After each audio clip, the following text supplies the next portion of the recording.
C'est le journal du télétravail. On a parfois tendance à réduire le télétravail à une question d'outils. Des outils techniques et technologiques qui permettent de se connecter, d'interagir et de travailler ensemble en mode collaboratif, à distance, de façon synchrone ou asynchrone. Or, en matière de maîtrise de ces outils, les plus jeunes seraient les plus performants. Ils auraient donc un net avantage en télétravail.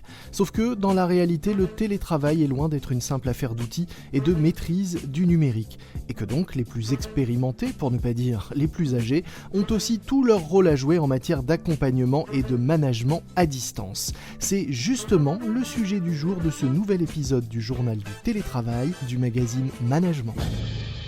Le télétravail est-il une question d'âge ? Autrement dit, et pour parler crûment, les jeunes sont-ils assez autonomes pour télétravailler seuls à distance ? Et les vieux ne risquent-ils pas d'être largués face aux outils technologiques, aux nouvelles façons de collaborer, au mode hybride ou asynchrone ? On en parle aujourd'hui dans notre podcast avec Christophe Etienne, président du réseau Oudino, un réseau d'entraide et de networking qui regroupe près de 500 cadres et dirigeants expérimentés, c'est-à-dire majoritairement âgés de 55 ans et plus. Bonjour. Bonjour monsieur. Diriez-vous que l'âge est un facteur discriminant en matière de télétravail ? Oui et non. Je vais vous dire oui, pas forcément sur les notions d'aptitude, mais sur les notions de confort. À savoir que les jeunes, lorsqu'ils sont chez eux dans des petits appartements avec des logements un peu compliqués, ça rend le télétravail désagréable, alors que les seniors, a priori dans des situations professionnelles plus aguerris, plus confortables, plus élevés, ont des conditions de vie beaucoup plus agréables. Et donc pour eux, le télétravail devient beaucoup plus confortable, avec moins de déplacements et puis un grand appartement ou éventuellement une maison. Et on peut comprendre effectivement aisément que le jeune, non seulement il dit qu'il a besoin de connexion, mais en plus, lorsqu'il est chez lui, c'est franchement pas facile. Et si en plus j'y ajoutais le jeune père de famille ou la jeune mère de famille avec son bébé à côté, franchement, on peut comprendre que la situation est vraiment franchement désagréable pour cette population-là. Alors il y a effectivement ce côté matériel. J'évoquais aussi le côté technique. C'est vrai qu'on a l'impression que les plus jeunes sont les plus à l'aise avec les outils collaboratifs, le numérique, le travail à distance. Et finalement, quand on regarde les chiffres, ce sont eux qui sont les plus réticents à l'idée du télétravail. Ce qui veut bien dire que le télétravail n'est pas qu'une question d'outils. Absolument. Soi-disant que les seniors seraient moins geeks.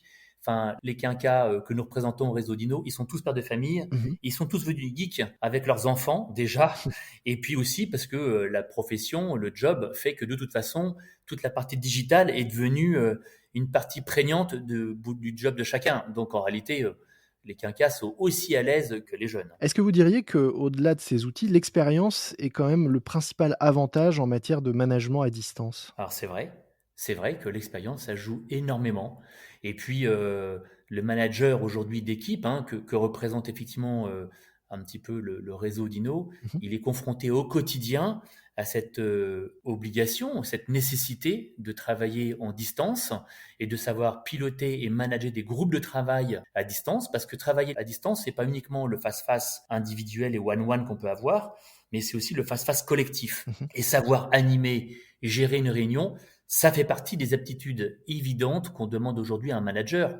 Donc aujourd'hui, je dirais que la population plus senior, elle est plutôt relativement armée pour arriver à bien mener ce côté distanciel. Ce qu'on reproche parfois aux managers plus seniors, comme vous le disiez, c'est d'être dans une culture malgré tout du présentéisme, du contrôle. Est-ce que tout ça, c'est derrière nous ? Est-ce que le télétravail a fait voler tout ça en éclats ? Et est-ce que justement, ces managers plus expérimentés sont capables de se remettre en question sur ces sujets-là aussi ? On dit souvent qu'il y a le manager d'hier et le manager d'aujourd'hui ou de demain. Je pense que le distanciel et Covid nous a obligés à aller beaucoup plus vite vers ces nouvelles dispositions qu'on demande aux managers d'aujourd'hui, aux managers de demain. Le manager d'hier, il avait tendance à être dans je suis manager, je suis chef, je contrôle et je surveille les résultats. Le manager d'aujourd'hui, le manager de demain, il est beaucoup plus dans l'interaction, l'interactivité, la connexion avec ses équipes. Il se trouve qu'avec le Covid et le distanciel, il y a une obligation d'essayer de trouver des nouveautés, des moyens de reconnecter avec ses équipes alors qu'il est physiquement à l'extérieur. Et ça, c'est une dimension qui est vitale. Et quand aujourd'hui, vous regardez sur le marché cet appel à des recrutements phénoménaux, on voit aujourd'hui une dynamique professionnelle incroyable. C'est bien parce qu'aujourd'hui, il y a besoin d'avoir ces nouveaux managers qui sont capables d'avoir cette qualité émotionnelle avec leurs équipes. Alors comment on fait concrètement du neuf avec du vieux pour caricaturer? Comment vous accompagnez vos membres dans cette transformation du management Oui. et dans ce bouleversement induit par la distance et le télétravail? Ouais. Alors les entreprises, elles font pas du neuf avec du vieux. Aujourd'hui, globalement, ce que l'on voit, c'est que les entreprises, elles changent. Mmh. Elles changent de manager. Et c'est aussi pour ça qu'on voit aujourd'hui des départs, Mmh. de personnes qui sont usées, qui ne se reconnaissent pas.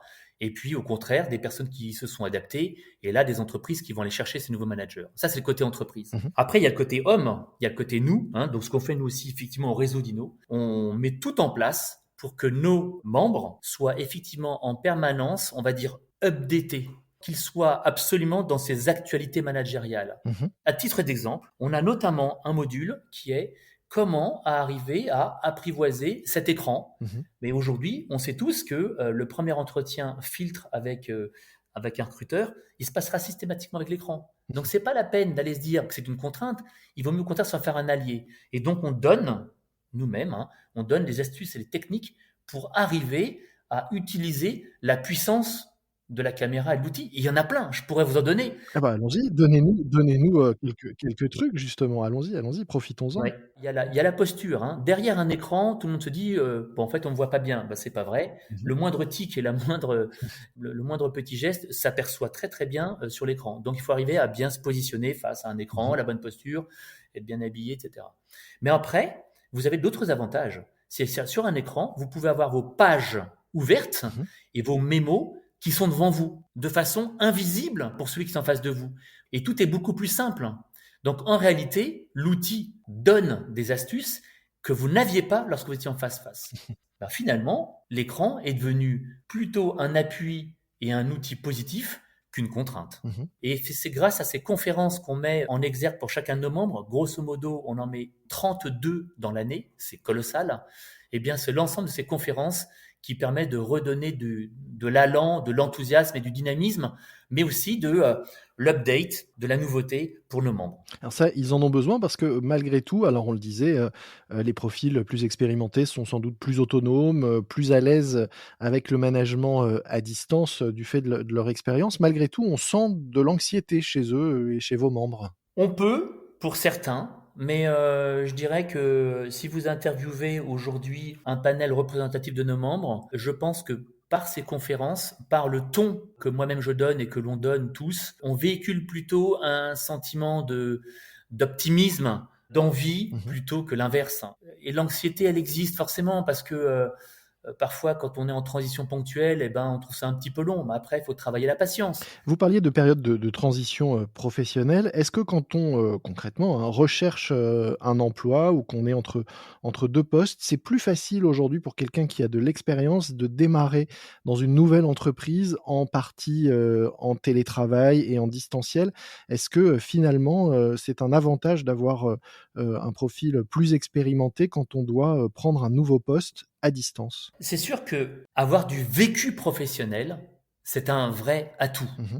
C'est-à-dire que lorsqu'on a vécu une crise, 2 crises, 3 crises, on sait beaucoup mieux gérer la quatrième vague qui arrive devant nous. Mmh. Maintenant, on va pas se mentir, démarrer dans le distanciel, ça reste complexe. C'est pas impossible, ça reste complexe. Moi-même, Mmh. je démarre un nouveau job depuis 15 jours, je préfère largement être présent en face-face, ce que j'arrive malgré tout à faire. Mmh. Mes collaborateurs sont 2 jours ou 3 jours par semaine en distanciel, mais je les vois tour à tour. J'ai pas besoin d'avoir tout le monde le lundi, le mardi, le mercredi, etc.